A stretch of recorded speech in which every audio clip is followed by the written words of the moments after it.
Ou seja, eu não fui o culpado por cair, mas eu dei uma ajuda. Você pode tropeçar e não cair. Jesus fala assim, olha, cuidado para você não ser esse elemento que está colaborando para a queda dos outros. Mas às vezes, o problema não é que a gente tropeçou de vez em quando, ou um momento, raramente. É que a gente está passeando, brincando,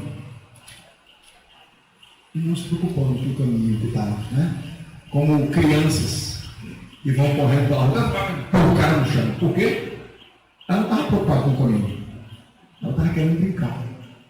E aí ela cai feio, se machuca feio.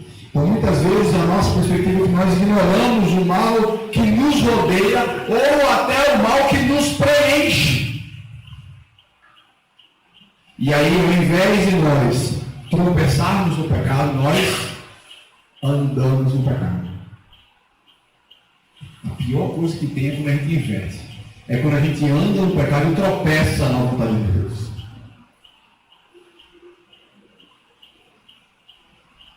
O que Deus está falando aqui, o que Jesus está nos ensinando aqui, é tão sério, que foi um tropeço tão firme, que levou um dos grandes homens de Deus, foi Davi. Davi não era um homem qualquer. Davi, ainda quando jovem, foi escolhido como rei de Israel, enquanto havia um rei de Israel, porque Deus tinha olhado para o coração dele. O que nós nos deliciamos, nos consolamos, louvamos a Deus, 73 dos 150 salmos é de Davi. Davi, por conta do relacionamento dele com Deus, por conta da sua intimidade com Deus, ele topou enfrentar um gigante de mais de 3 metros de altura. Tá afim? A vida da nação está em dia com um negócio desse? Ele faz, Deus já me ajudou. Aí tu pensa, não, gigante, vamos ver. Deus já me ajudou a matar um urso e um leão. Era o currículo dele. Matar um gigante também. Mas a história de Davi tem mistérios. A história conta com todos os detalhes. Na época em que os reis iam para a guerra, Davi ficou. E ele viu uma moça. Depois ele tomou aquela moça para si. É interessante que Jesus usa essas duas coisas, né? O olhar e o tomar. E viu Eva que o fruto era bom e tomou. Lembra que eu falei no domingo passado? A ordem é coração, olho e mão. O desejo por algo contrário à palavra de Deus começa no coração. Os olhos alimentam esse desejo e as mãos executam esse desejo.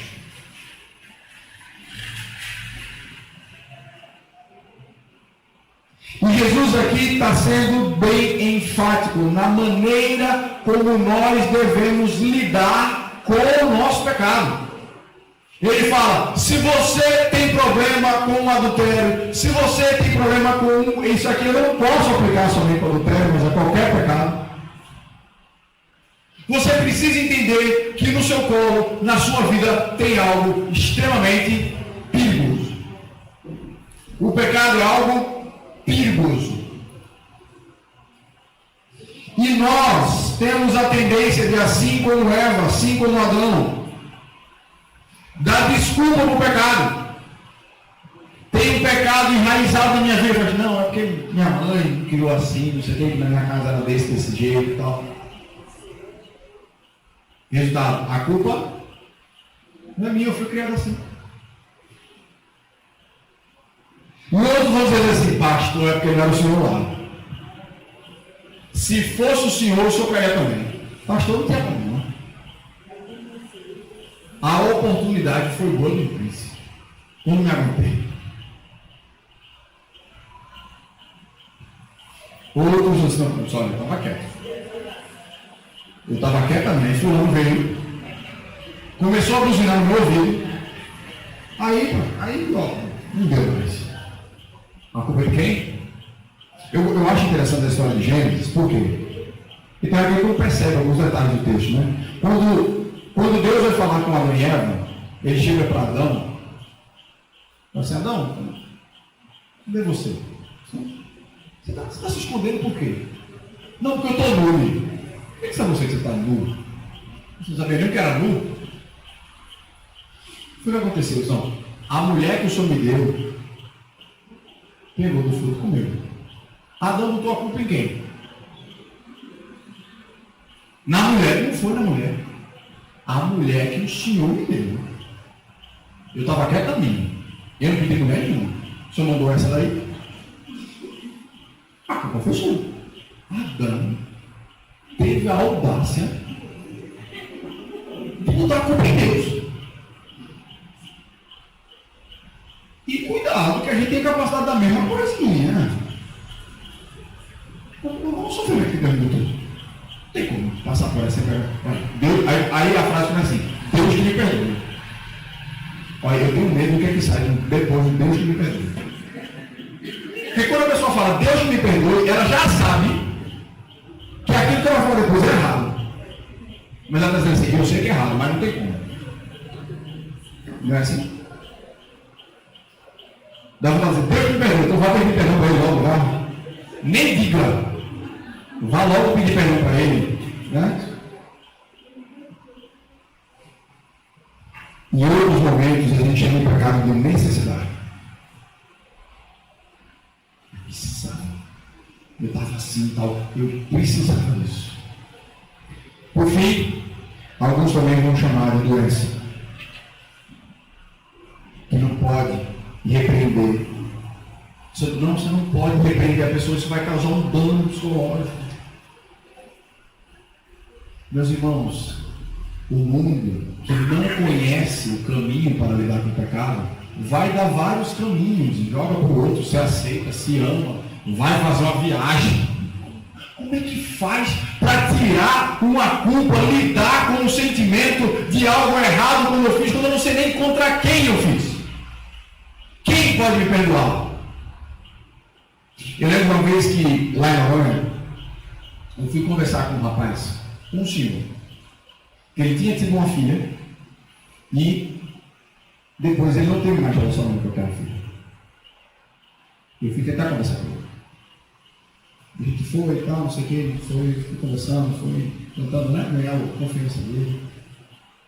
Eu disse: sobre a tua família. Ele fez assim: eu cometi um pecado que não tem perdão. Ele disse assim: olha, mas você sabia, então, olha, aqui a gente faz não sei o que. Ele não me deixou dizer a ele que em Cristo Jesus todo pecado pode ter perdão. O homem convivia com uma culpa dentro de si sem encontrar a solução. Meus irmãos, o caminho de Jesus Cristo para o pecado é um caminho de arrependimento.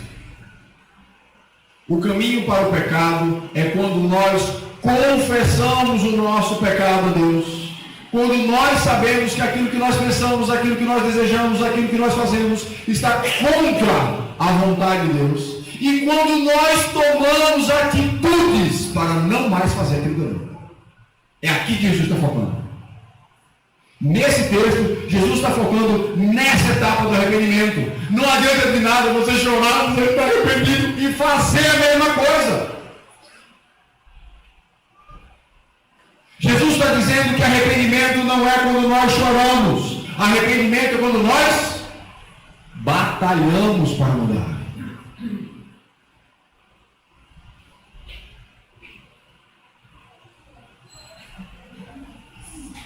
Não é fácil enfrentar o nosso erro.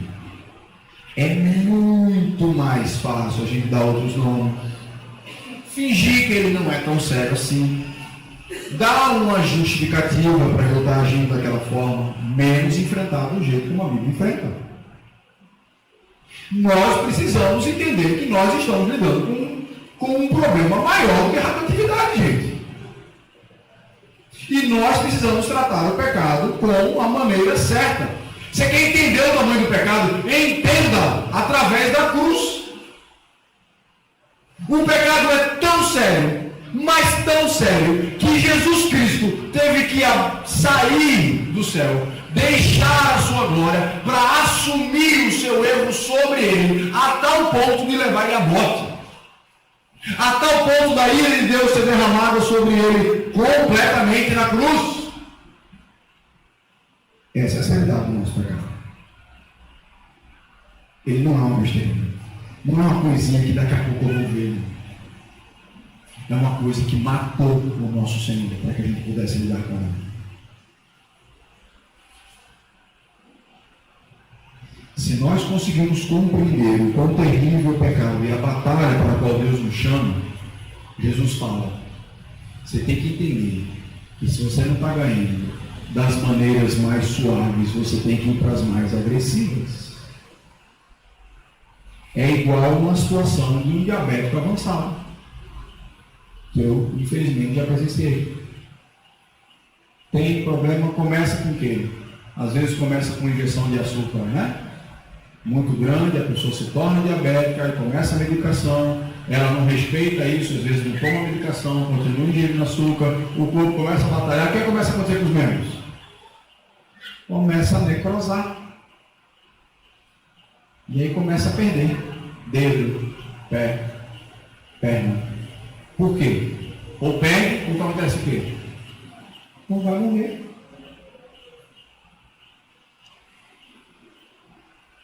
Cada pecado que a gente enfrenta, dependendo do tipo, o amputar vai ter um sentido diferente. O que Jesus está chamando, arranca fora. Jesus aqui, ele não quis ser literal, né? Senão, meu irmão, não tem ninguém mais vendo na igreja. Era para ser todo crente, era para ser cego. E sem mão, né? Jesus aqui não está querendo ser literal. Jesus está querendo ser extremo. Por quê? Porque o que Jesus está querendo dizer é que quando a gente está ponderando apontar o mesmo, o que é que significa? Eu já tentei de tudo. Se você não quiser, a consequência mais grave de todas é melhor amputar.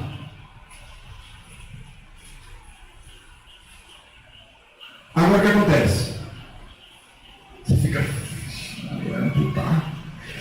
Ou ficar sem um dedo, sem uma mão, sem um braço. Tem um problema sério amputar, não tem? Você vai perder aquele membro. Você vai deixar de ter a funcionalidade que aquele membro tinha. Isso pode significar que eu não vou mais. E o interessante é que Jesus está falando de amputar o quê? Olho direito e. Por quê, meu amigo? Porque a maioria das pessoas do mundo é o quê? É destra. A mão, para a maioria das pessoas que são, né, destra, a mão direita é a mais importante. Se você tirar a minha mão, eu vou ter que aprender a fazer as coisas com a mão esquerda, que eu não fazia com a mão esquerda. O olho até que não tem muito esse negócio, né?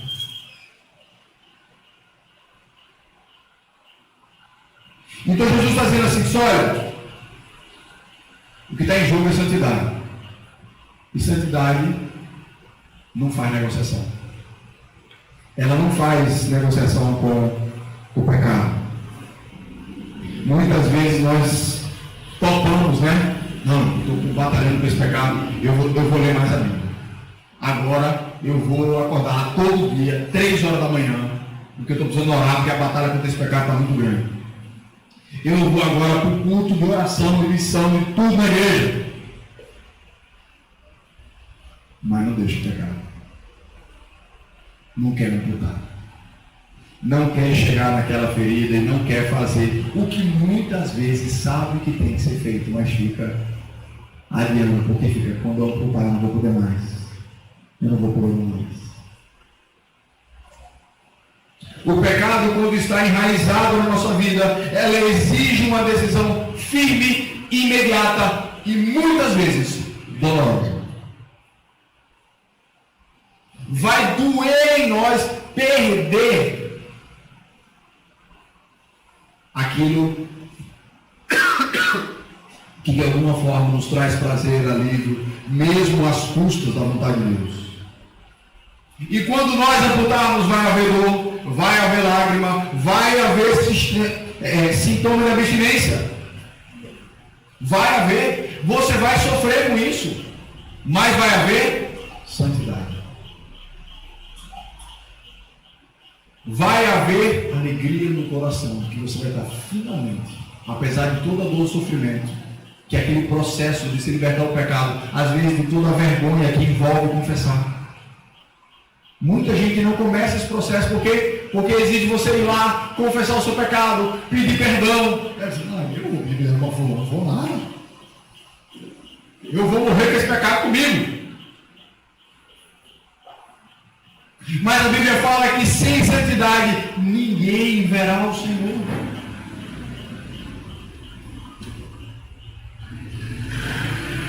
Não se negocia com pecado.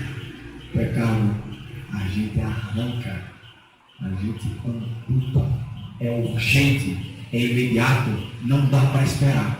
É a pessoa que chega com um problema sério, com um gangreno no braço, e assim, não, deixa eu pensar um pouquinho, eu preciso pensar, mas vai no pulmão, e agora?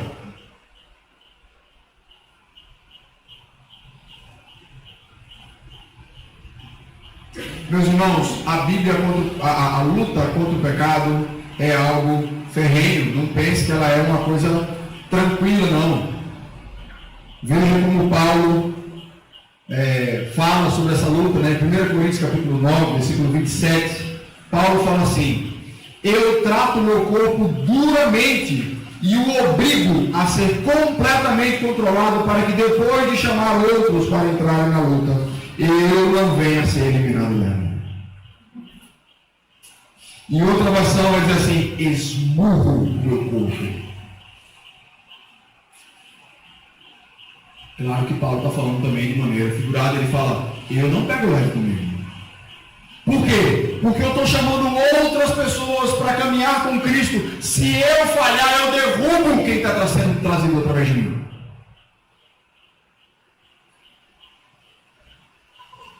A Bíblia nos fala em Romanos que nós não devemos satisfazer os desejos da nossa carne.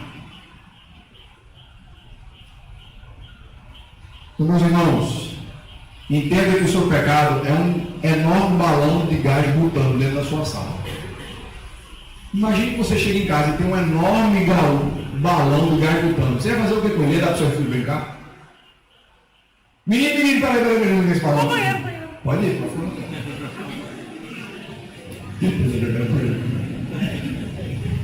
É um perigo ambulante.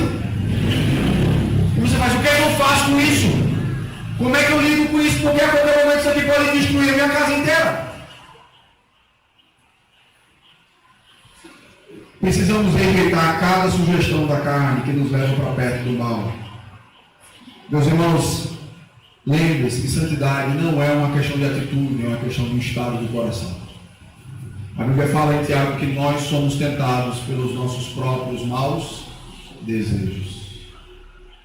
Se nós trouxermos a luta cada vez mais internamente, trabalhando os nossos atos, depois nós precisamos entrar no nosso coração, precisamos entrar na cobiça do nosso coração. Então, eu quero dizer para você que tem um pecado enraizado na sua vida. O que Deus espera de nós é nunca encontrar passividade em relação ao pecado. Deus deseja nos encontrar em guerra contra o pecado. Quando você está em guerra, seu cérebro, seu coração, ele opera em outro módulo. Qualquer barulho você se liga, qualquer coisa pode ser um gatilho para ação, para se defender ou para atacar. Quando nós estamos batalhando com um pecado que está enraizado em nossa vida, que a gente não consegue, que o que nós estamos ponderando é amputar aquilo ali, Jesus está dizendo: vocês estão em guerra. É um pecado da qual nós precisamos entender que tem que ser visto essa guerra em nós. E o que eu encontro muitas vezes eu tenho dificuldade com isso, é bem complicado, mas eu estou tentando, né?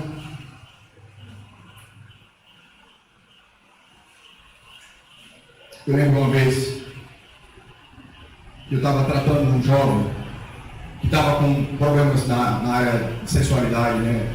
Ele era solteiro, então a sexualidade e a imoralidade antes do casamento. E ele veio conversar comigo, pedindo a minha ajuda. Eu disse, pastor, me ajuda, eu preciso sair disso, eu sei que está contra a vontade de Deus, eu não tenho vivido uma maneira como Deus, como agrada a Deus, a minha sexualidade. Está certo, irmão? Vamos conversar, vou lhe acompanhar e tal. E a gente marcava toda semana para ele estar trazendo um pouco para que sejam as batalhas dele, a gente ir tratando o coração, por onde os caminhos do coração dele ia, quais eram as atitudes perigosas. E foi muito legal que ele começou a conseguir sair, conseguir se libertar daquele pecado. Ele chegava feliz, animado, porque tinha passado uma semana bem com o Senhor, em santidade com o Senhor naquela área que ele estava lutando. E eu lembro de um dia que ele chegou acabado. Estou muito mal. O que foi? Essa semana eu caí, a gente vindo bem, essa semana eu caí, não sei o que, e ele chorando. Eu disse, eu estou muito feliz com você. Mas por que eu até falei comigo? O pecado está doendo você. Enquanto o pecado doer na gente, a gente não vai se conformar com ele. Verdade, você caiu. Verdade. Não vou dizer que você, não, porque foi só um errinho, não, coisinha, não, foi pecado, foi errado. Mas eu estou feliz porque quando a gente começou isso aqui, você fazia isso como rotina. E agora está doendo.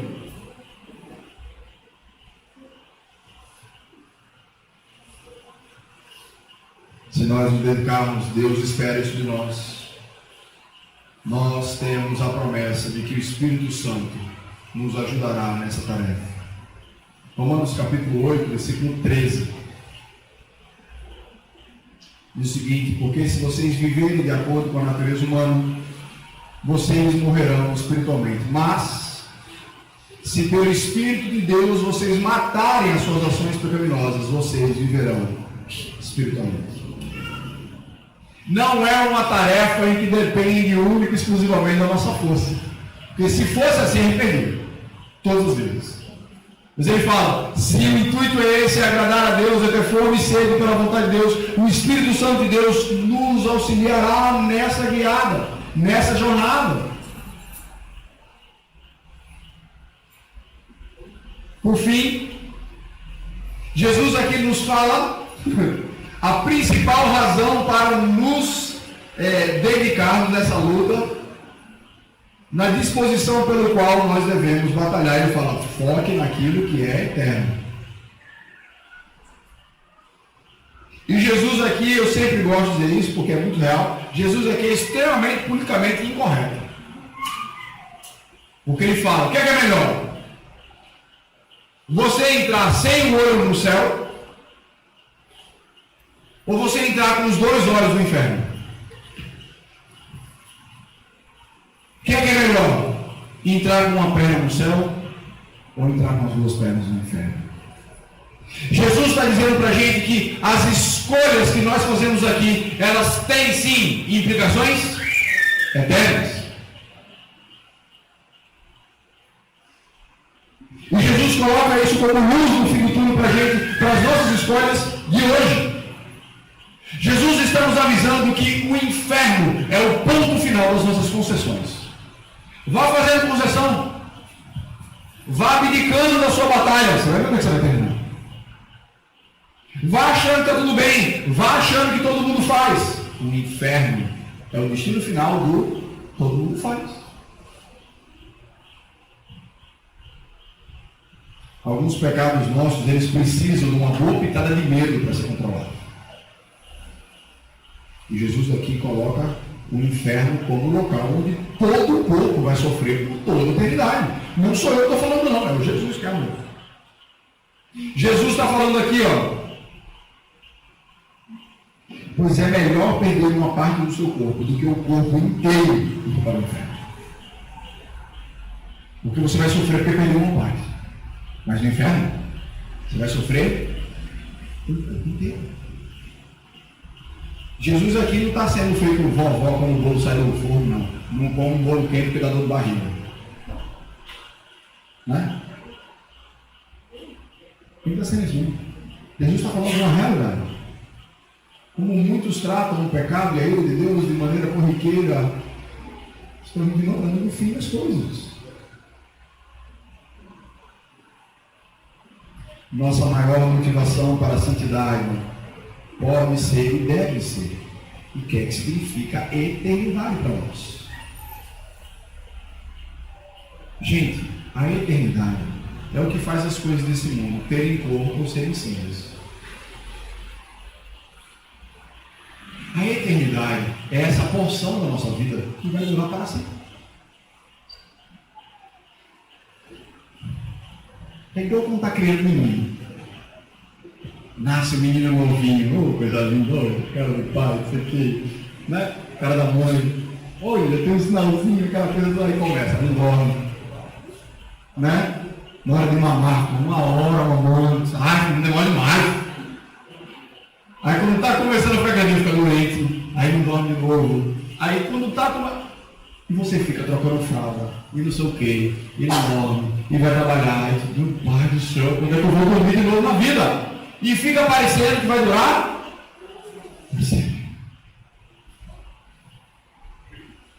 Né? Só que quando passa, parece que você nem passou. Na verdade, você olha para trás e diz, eu já troquei muita fralda. Tem muito tempo sem dormir. Difícil, né? Mas agora estou dormindo.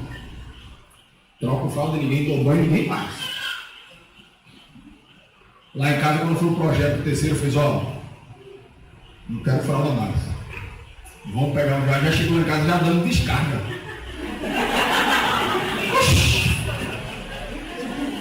Maravilhoso. Chegou pecador igual os outros, né? Mas faz parte. Se eu botasse lá na lista, né? Não pecador, eu não ia botar nunca, nem eu ia ser botado. Mas olhamos para trás como se nada tivesse acontecido. É exatamente isso que Paulo fala quando os sofrimentos dessa vida não se comparam com a glória do que há de vir. Quando nós ponderamos a luta contra o pecado hoje, ela parece ferrenha e parece que vai ser eterna. Mas a luz de eternidade, nós vamos olhar para essa luta e dizer, valeu a pena. Não, já passou, agora está aqui, acabou. Então, a nossa visão da eternidade, ela muda o brilho do pecado. Quando nós temos uma visão fraca da eternidade, o pecado brilha muito. Mas quando nós sabemos o que nos espera, se formos fiéis em Cristo Jesus, se nós tivermos Jesus Cristo como Senhor e Salvador da nossa vida, se nós formos santos como Ele espera de nós, das recompensas de ser santo na eternidade, aqui que eu vou me envolver com um negócio desse, vai ser bom na hora e depois não vou agradar o meu Senhor e vai dar rolo e eu vou ficar com o peso da consciência e eu vou querer me afastar e aí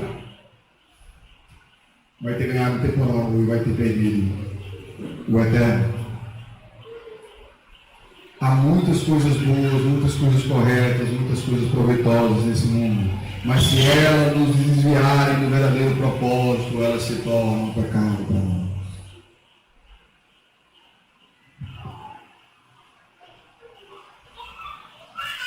O problema é que às vezes está no meio do pacote, que não importa o que, vai acontecer no futuro.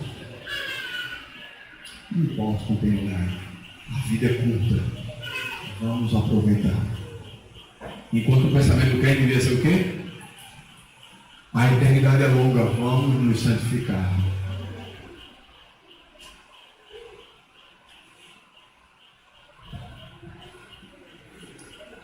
Meus irmãos, a luta pela nossa santidade também revela o quão amamos ao Senhor Jesus Cristo, que nós dizemos que seguimos. A luta pela santidade é por amor ao Senhor que nós dizemos crer.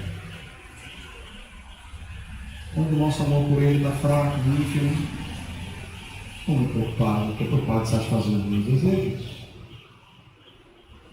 Quando Cristo deixa de ser pulsante e brilhante na nossa vida, na nossa luta com o pecado, não é no mesmo caminho. Lutero tem uma frase interessante, falando sobre essa realidade da tentação. E ele confessa que ele batalhava bastante exatamente nessa área da moralidade, da luxúria. Diferente do que alguns acham, luxúria não é o desejo de querer ter luxo, não, tá, gente? Luxúria, desejos imorais, né? Ele fala, eu não posso evitar que pássaros sobrevoem a minha cabeça. Mas eu posso impedir de fazer ninho no meu cabelo. Se eu vou lutar contra a tentação, são pássaros voando. Mas ninguém vai fazer ninho na minha cabeça, não.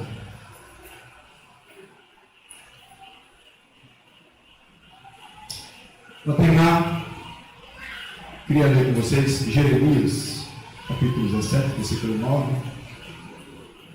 Abra sua Bíblia. Se você não sabe decorar, se você sabe decorar, você não precisa abrir, não.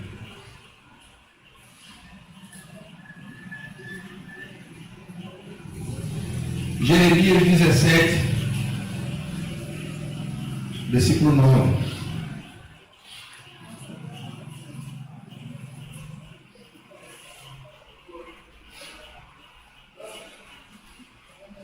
Jeremias 17, versículo 9, nos diz o seguinte: quem pode entender o coração humano? Não há nada que engane tanto como ele. Está doente demais para ser curado. Não confie nas sugestões de todo mundo e do seu coração que é dado. Não confie, não permita que as vozes da sociedade sejam as vozes da sua consciência.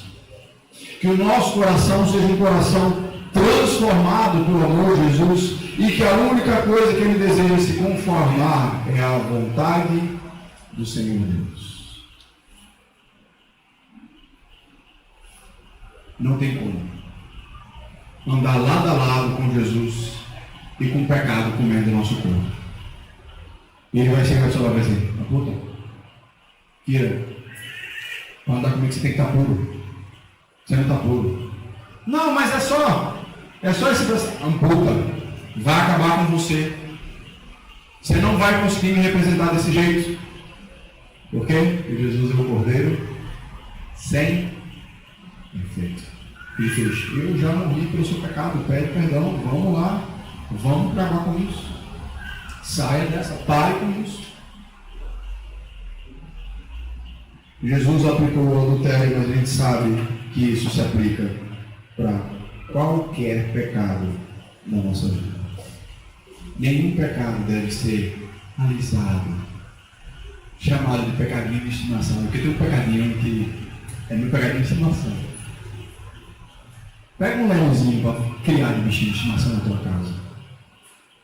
Vai chegar um belo dia que ele vai ver você como um japazinho. Somos chamados para olhar para a nossa vida e para nossas batalhas à luz da palavra de Deus. Nenhuma concessão deve ser feita. Meus irmãos, eu preciso ser bem sincero aqui nessa noite. Quando nós trazemos mensagens como essa, vindo direto da palavra de Deus, na sequência da exposição, alguém vai dizer para mim: não, pastor, eu contou minha vida lá na frente. Estou mandando um recado para ninguém, estou expondo a Bíblia. E eu sei que em momentos como esse, o Espírito Santo de Deus nos mostra áreas da nossa vida que nós estamos conformados, onde nós não deveríamos estar. Não cale a sua consciência.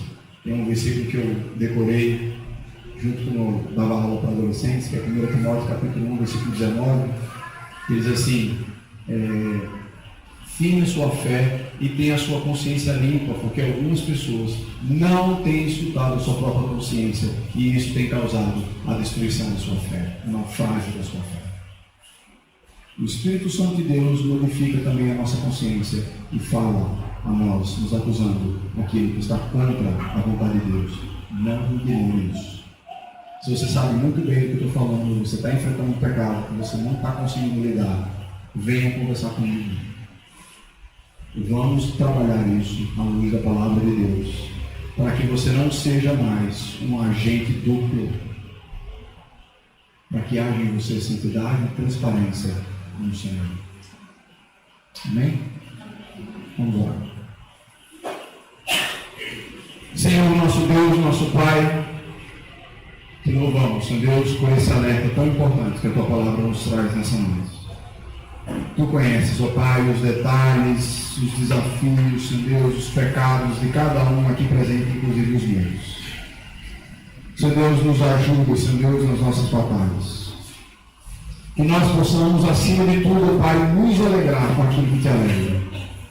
Batalhar pela Tua santa vontade todos os dias de nossa vida. Nos ajuda, Senhor Deus, nos fortalece para que a gente não desanime, Pai, nessa luta. Que nós sejamos encontrados em guerra contra todo o pecado da nossa vida.